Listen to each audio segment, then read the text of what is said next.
Welcome to Bake to the Future. We bring you a fresh take on the latest trends and issues impacting the baking sector through exclusive insights and conversations. Brought to you by the American Bakers Association. Hi, welcome everyone. I'm Haley Blumenreich. And I'm Katie Jewell. And today we are talking about IBIE 2022 in Las Vegas. That is the International Baking Industry Exposition, the largest trade show for grain-based foods in the Western Hemisphere.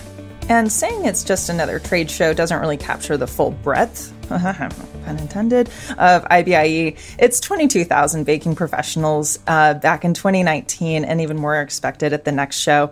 And I've been to my fair share of trade shows, and I would have to say that it is the most delicious and the best smelling of any of the trade shows that I've been to. And some of my favorite program aspects are IBIE Educate, and that's the educational sessions, virtual reality, baking tours, artisan marketplaces, and cake decorating competitions. Some vendors bringing donuts by the booth every day. That's kind of another favorite thing. But yeah, it's a favorite of mine. Me too. And IBIE only happens every 3 years, but the planning truly starts the day after the previous show ends. And ABA is a co-owner of IBIE along with BIMA and in partnership with the Retail Bakers of America. As such, we play a guiding role in the planning and execution of the event. Today, we are going to give our listeners a sneak peek of what to expect at IBIE 2022 from the two people who are closest to the action. We have Dennis Cannell, IBIE 2022 Chair and President at Foremost Fuji. Welcome, Dennis. Thank you. Welcome to you as well, and glad to be here. IBIE is an exciting show that we are really looking forward to and can't wait to get it started. And Jorge Zarate, IBIE 2022 Vice Chair and Global Vice President of Operations at Grupo Bimbo. Welcome, Jorge. Thank you very much. Great to be with you guys. Hello, Dennis. Happy to be with you guys at Bake in the Future. All right. So Haley and we always like to start the show with a few hardball questions. Haley, why don't you start us out? Okay. So our first question, and I'm really curious to hear your answers as people who are so involved in the baking industry. The question is, what is your favorite baked good? We'll start with you, Dennis. Oh boy, that's easy. Jelly donut. You can't go wrong with a good jelly donut. I appreciate your confidence and quick answer. Oh, question for you. Powdered jelly donut or glazed or sugar? Well, all of those. Although powder is a little tough because you somehow always seem to cough, but I love the powder on it. Okay. All right. I know I'm getting super nuanced here, but, Oh, wait. And Jorge, you work for Grupo Bimbo. You don't have to necessarily say a Grupo Bimbo product. But what is your favorite baked good? Well, definitely. That is an easy one. As most of the people, sweet baked goods, definitely. But in that category, which is really huge, what I love the most is the cinnamon rolls. And I like them with glaze. And we do bake them also under our brands. Okay, I'm going to ask you a nuanced question on that one too. You got some glazed cinnamon rolls with or without nuts? We don't have with nuts. We have some kind of in the United States, not in Mexico, but most of the countries they use just raisins and cinnamon rolls. All right, so Jorge, staying with you for a minute. How did you get into the baking industry? You're Global Vice President of Operations at Grupo Bimbo, so that is a fairly significant sounding role. How did you get started? Yeah, well, actually, it was not my plan when I finished the university. So that was the first company that I joined. That was 34 years ago. I have to admit that I thought in that time with my youthfulness, I thought, well, in the meantime, I get something better. And that happened 34 years already. And I haven't found anything better than being in this industry and with this company as well. What made you stay? Well, the industry is fabulous. I mean, this is even the industry is huge and the company is also very big.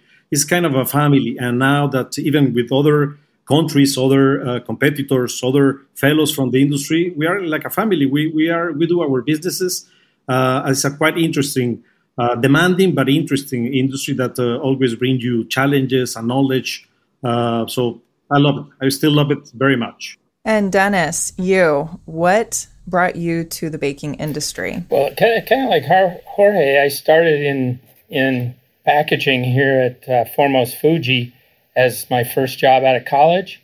And like Jorge said, when I find something better, I'm gonna make a move. And here I am 36 years later, and just really enjoy looking at products and how they're packaged and how they will end up on the shelf and be usable for the consumer and solving those problems. And the baking industry, just the packaging requirements of it are unique, keeping a fresh product as fresh as it can be. So that uniqueness presents a lot of challenges when it comes to packaging, and I just really enjoy the problem solving of that. And did you have a background in engineering or packaging, or kind of what was that process? Yeah, my background was in computer science, which ties really close to baking. But no, my degree was in computer science with a business background.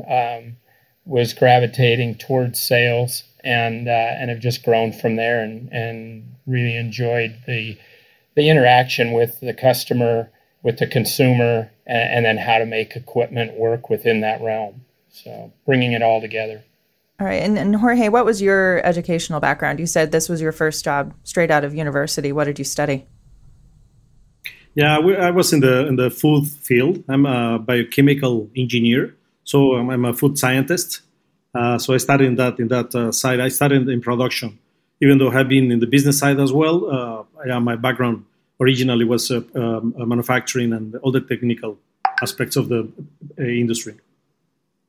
Thanks for sharing that. And I think let's start off the conversation letting our listeners know what IBIE is and what can attendees expect and exhibitors expect when they walk into IBIE in the Las Vegas Convention Center. Dennis, do you want to start? Sure. Yeah, that's really a broad question. So let me narrow it down a little bit. IBIE is the largest, most significant baking-focused trade show in the Western Hemisphere. Hands down, there's no place else where you can go to get the breadth of information, the number of exhibitors, the education that's available. They're just it's the best place to go in the baking industry every 3 years.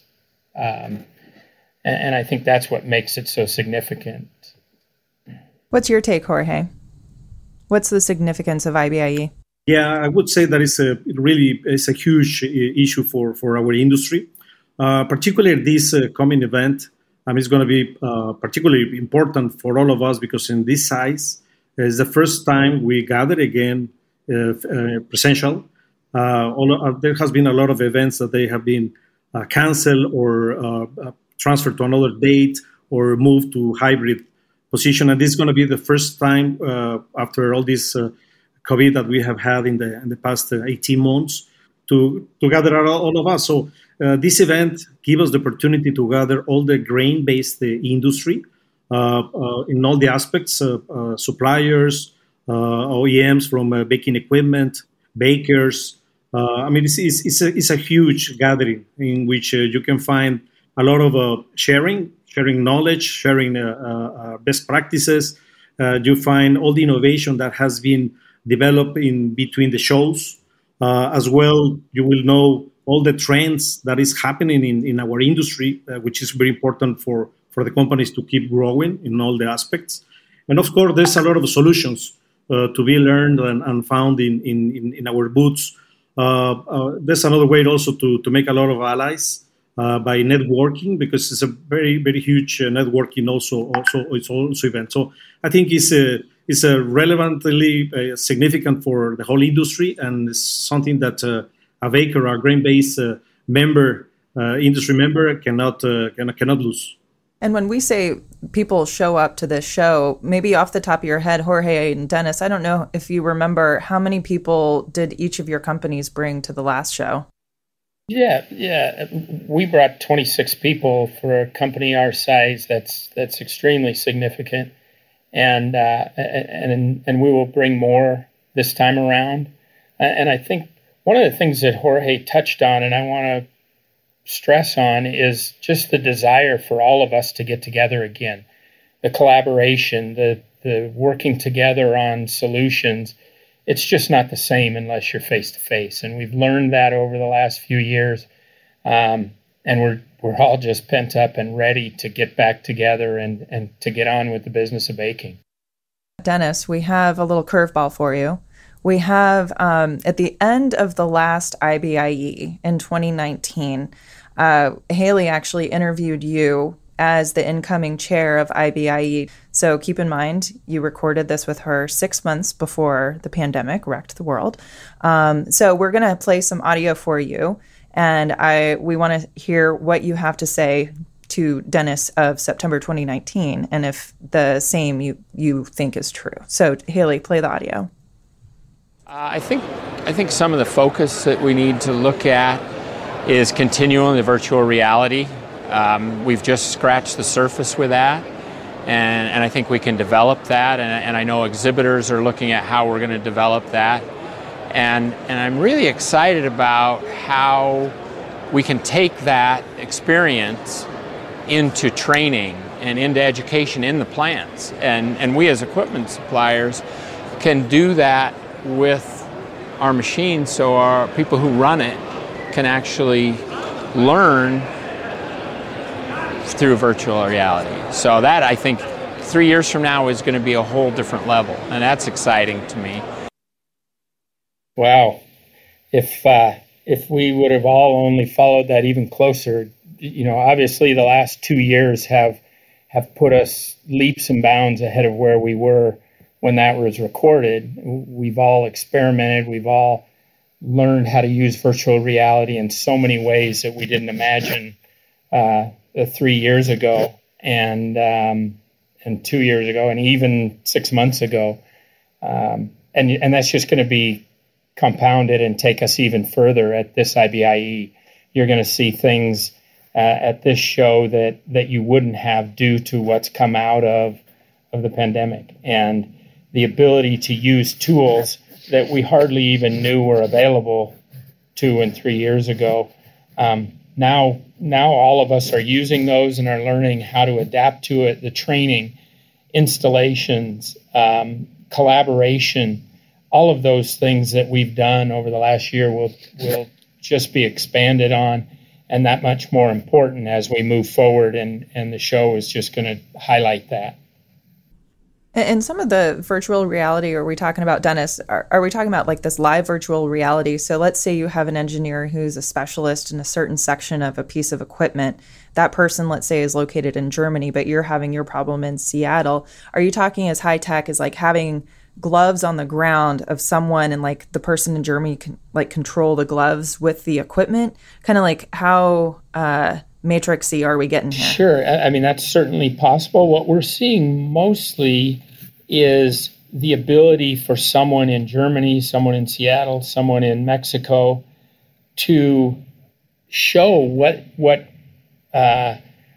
is going on in their bakery, show the conditions that are happening with the equipment, with the ingredients, with the training, and experts who are firsthand knowledgeable about the subject can respond immediately and point out, highlight areas that need improvement, pieces of the equipment that can be adjusted. And although they can't use their hands to actually do it, they can guide those folks. We've done it. Our company has done that exact thing to install equipment. We've done it to troubleshoot equipment. We've done it to interact with our baker partners so that they can improve the operations. So all of those things are taking place today. You're going to see exhibits at the show that expand on that. You're going to see things at the show that aren't there live, but are there virtually. You're going to be in booths that are showing what's going on in their plant floors. So it just expands the ability of an exhibitor or an attendee to real world, real time show what the conditions are that they're dealing with. And Jorge, from you and Dennis are both super involved in the development of the entire show. What are some of the things that are standing out to you for IBIE 2022? Yeah, for the coming one, there's a lot of new things. Let's start talking about the venue. I mean, we're going to have the same venue, the traditional Las Vegas Convention Center, but there has been a big, huge expansion, $1 billion expansion, that is providing us a new hall to be with. So we have this new West Hall that is going to be used for IBIE participants. But as well, we're going to keep our North Hall on that has been traditional, and all of us, we know how to move on that. So it's going to be brand new, plain new areas that will help us on providing a different but much better show. Talking with the venue as well, probably you have heard that, but it's going to be Hyperloop being done by Tesla shuttles. So it's going to be a complete system to move from one hall to another hall in Tesla's vehicles, which is going to be matching our sustainability view for the industry. But it's going to be, besides fun, it's going to be fast to move inside the event, the show, the whole show. I'm excited to take a ride on that. And so we have, this new hall that we're moving into, in addition to our fan favorite North Hall. And I know last show was my first show. I would like to hear how many shows you guys have been to as well. But I'm wondering, so last time it was the Artisan Marketplace was a new feature of the show. What are some new pavilions that are maybe getting set up? But first, tell me how many, as you start to answer, and I'll call on you, Jorge, first. How many IBIEs have you been to? Yeah, well, no, not that many, not so many, because actually part of my career in my company has been abroad. So not always was easy to come. Part of my life was in South America and later on in China. So I would say that probably the last 12 years I've been involved with the IBIE so heavily. Some of them coming from China directly, but most of them when I came back 8 years ago. So yeah, not too many, unfortunately, but every one of those I really enjoyed them and learned a lot and got engaged. So that's why now I'm here as a second vice chair, looking forward to have a successful 2022 and already thinking what we're going to do in 2025. But first, 2022 is the one that we're moving on that. So regarding the other features that we're going to show, because of this increase of space that we have and the visibility, we decided to go in the business. We're going to have a pavilion for the business of cannabis. Cannabis has been an industry that is growing and growing. A lot of countries, actually just Mexico, they just started up on the authorization so for cannabis as well. So besides all the states that the United States has already, I mean, the industry is really solid and sound and growing. So we will have our pavilion there. And because of the COVID that we had, the pandemic, also we decided to have our sanitation pavilion. There's a lot of new things and needs from our members and the whole industry regarding sanitation. New protocols, new agents to help us out on not spreading this virus and other ones that may come in the future. So all these two new pavilions will give IBIE a new taste, a new look and feel. And speaking of pandemic, Dennis, after you answer the question about how many IBIEs you've been to, maybe talk to us a little bit about some of the changes that visitors can expect due to the pandemic. Sure. Well, IBIE going back quite a few years was every 4 years. So we it wasn't until maybe 10 years ago that we went to the 3-year cycle, or about 12 years ago we went to 3-year cycle. So this will be my 10th IBIE, I believe, maybe 11th, but I think my 10th. So I've seen quite a few of them.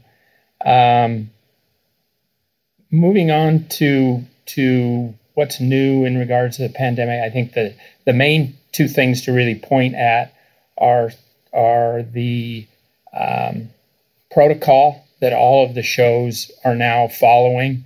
We're going to be safe. It's going to be cleaner, and that's just going to become a way of life for all shows. And IBIE is going to lead that charge as such a large and important show. We will definitely make it a very good and very safe event for our exhibitors and our visitors, our attendees. And but I also want to point out that with the new features, we aren't backing away from what we've done in the past, the things that have worked. I mean, we're really excited to be bringing a lot of the celebrities back, and we all remember the North Hall in the last show when we had some of those real special people there that brought crowds and that really brought the excitement and the buzz. We plan on doing that and even stepping up our game and bringing more of those type of celebrity people that bring not only excitement, but their knowledge and their life and passion for the baking industry. They're going to be there in a big way and bringing a lot of excitement to the show.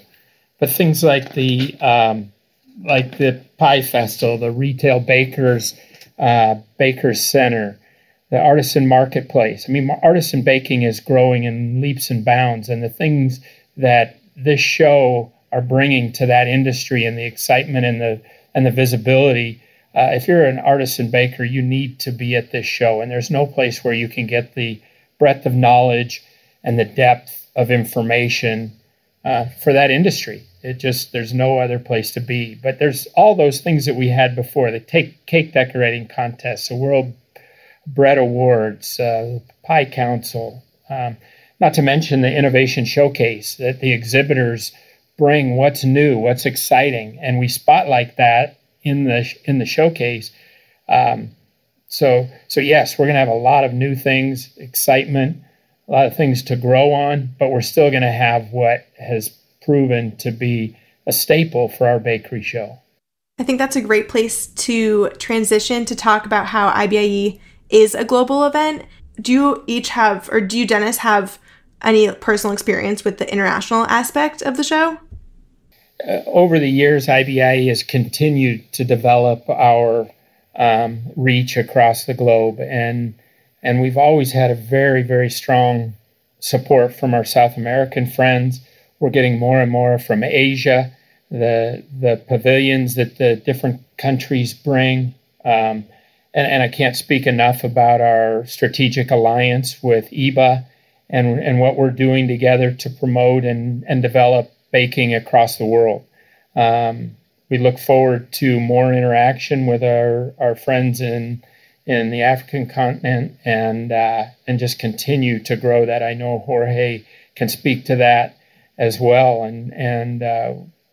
But global presence, we've heard from many global exhibitors already. They're excited to get to the show and to bring their customers. And Jorge, what is your perspective of the international aspects of IBIE? Yeah, well, I agree with Dennis, and there has been a great growth. At least I know that since the very beginning was more a United States event, and little by little has been increasingly showing an increase on the international part. I would say from the last show that we were about 30% of our attendees, they were international. We're expecting to keep that growing. Because now in this time, Haley, that you were mentioning, all the industry is eager to find their colleagues, the industry partners, and to see how they deal with all these changes that our industry have. And thanks God, the growth that we have all over the places. So this is a great time for our international part to keep growing.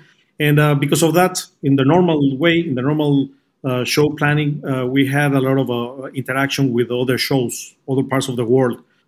Because of the ban of traveling, of course, we restrained to travel and to cooperate physically or presentially with them.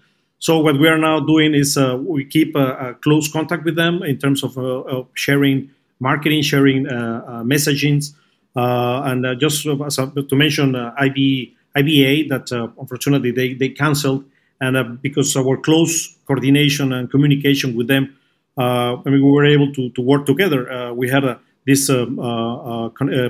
connecting experts with them last March, just about to do the second one on October with them, and in which we are sharing our members, key members of our industry with them, and they will do that with us as well. And this kind of cooperation is allowing us to fulfill the space successfully that we are fulfilling what they left by skipping one show.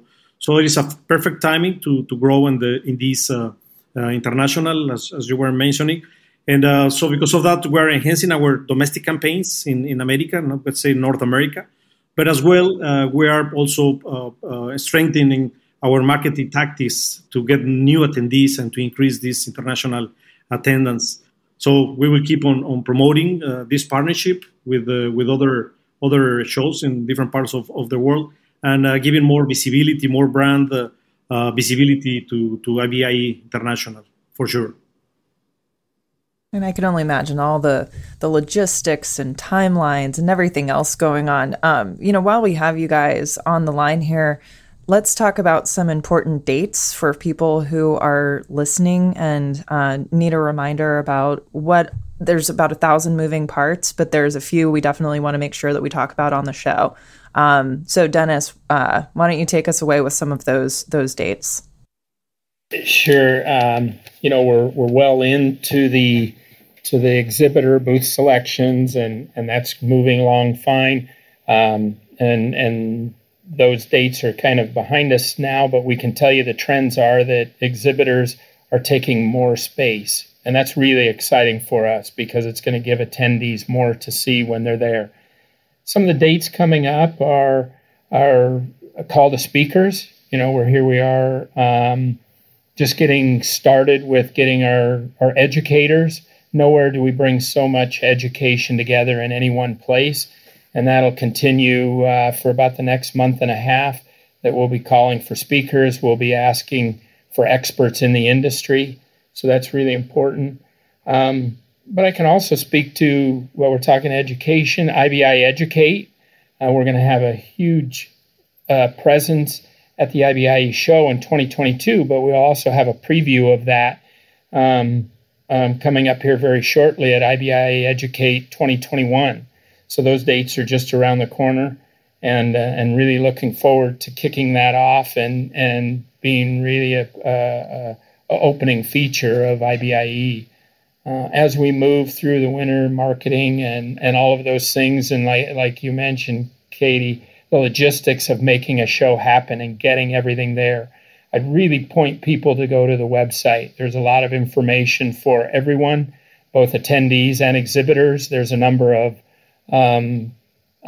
education features coming up for exhibitors, a number of tools that attendees can use to plan for their show. That's already there. It's on, look up in your browser, IBIE 2022, go to bakingexpo.com.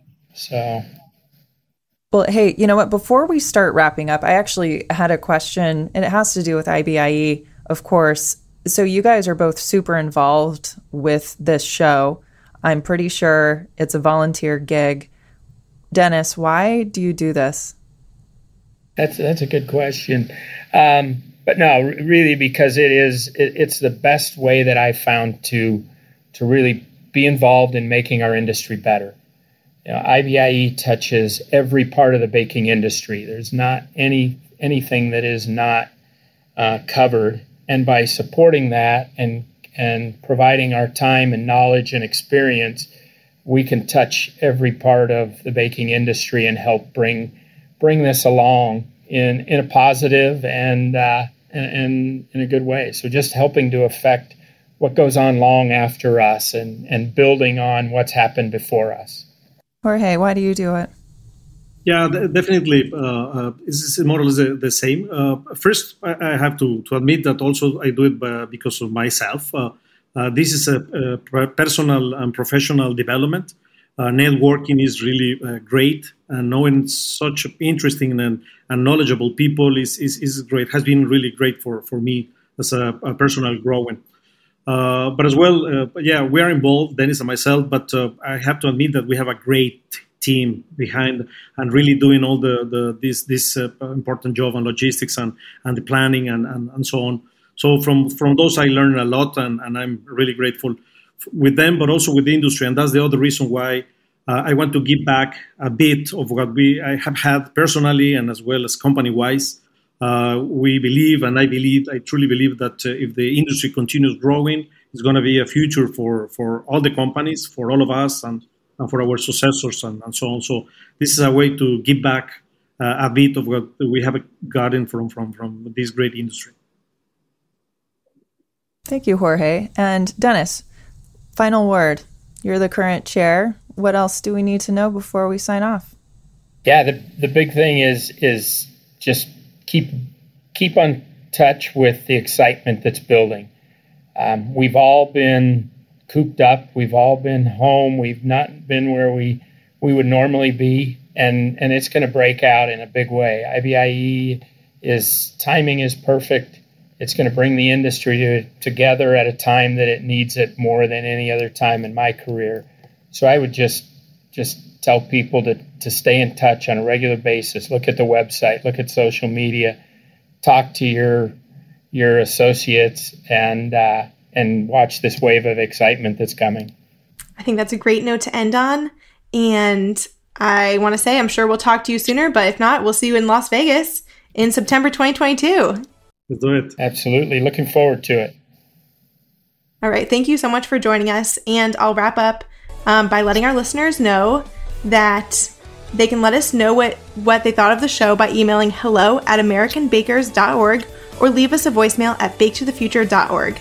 And don't forget to subscribe wherever you listen to podcasts, whether it's Apple, Google Podcasts, Spotify, Stitcher, Amazon Music, or Ghana. Bake to the Future is brought to you by the American Bakers Association in partnership with Human Factor. To hear upcoming and past episodes, go to baketothefuture.org. Bake to the Future is produced by Haley Blumenreich. Audio engineer is Blake Alton. And A Slice of the Action is written by the American Bakers Association's Government Relations team.